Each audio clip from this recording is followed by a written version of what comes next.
কৃষিবিদদের জন্য গড়া প্রতিষ্ঠান কৃষিবিদ ইনস্টিটিউশন, অথচ এই প্রতিষ্ঠানের ভবন দখল নিয়ে রীতিমতো নিজেদের রাজনৈতিক কার্যালয় বানিয়ে ফেলেছে বিএনপির দুই নেতা। শুধু দখলই নয়, বিভিন্ন ব্যক্তি ও প্রতিষ্ঠানের কাছ থেকে চাঁদা নেওয়ারও অভিযোগ উঠেছে তাদের বিরুদ্ধে। বিষয়টির ঘোর প্রতিবাদ জানিয়েছে বৈষম্য বিরোধী ছাত্র আন্দোলনের সমন্বয়করা, যদিও অভিযোগ অস্বীকার করেন অভিযুক্ত দুই নেতা। বিশ্বমানের থার্মিক্স রড, সালাম স্টিল থার্মিক্স, দেশের একমাত্র থার্মিক্স রড।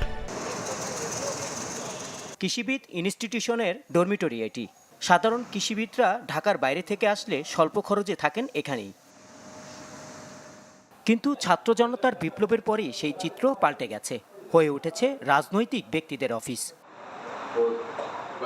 সরজমিনে দেখা যায় বিকেল হলেই ৬০৪ নম্বর রুমে কর্মীদের নিয়ে বসেন বিএনপির সহপ্রচার সম্পাদক শামীমুর রহমান শামীম। করেন রাজনৈতিক কর্মকাণ্ড।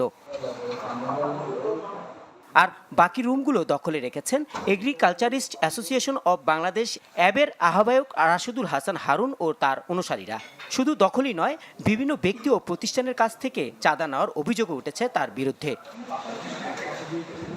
বৈষম্য বিরোধী ছাত্র আন্দোলনের এই সমন্বয়কের দাবি, সারা দেশে যখন ৩,৪৪,০০০ হেক্টর আবাদি জমি ক্ষতিগ্রস্ত, তখন কৃষিবিদ ইনস্টিটিউশন দখল নিয়ে কৃষি, মৎস্য ও পানি খাতকে অবৈধভাবে নিয়ন্ত্রণ করার চেষ্টা করছে বিএনপি পন্থীরা।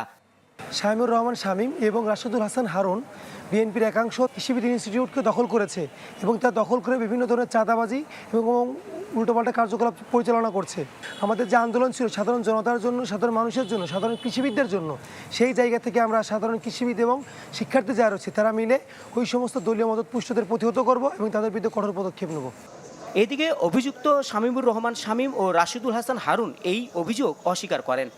শান্তিপূর্ণভাবে আমরা অবস্থান করেছি। এখানে জনগণের মুক্তি হয়েছে, কৃষিবিদ্যা সমস্ত মানুষের অধিকারটা ফিরিয়ে দেওয়ার জন্য, নিরাপত্তা নিশ্চিত করার জন্য কোনো অঘটন ঘটে না এখানে। স্বৈর শাসকের অবসানের পর আমরা এই জায়গাটায় আমরা মুক্ত নিঃশ্বাস নেওয়ার মতো একটা জায়গা পেয়েছি।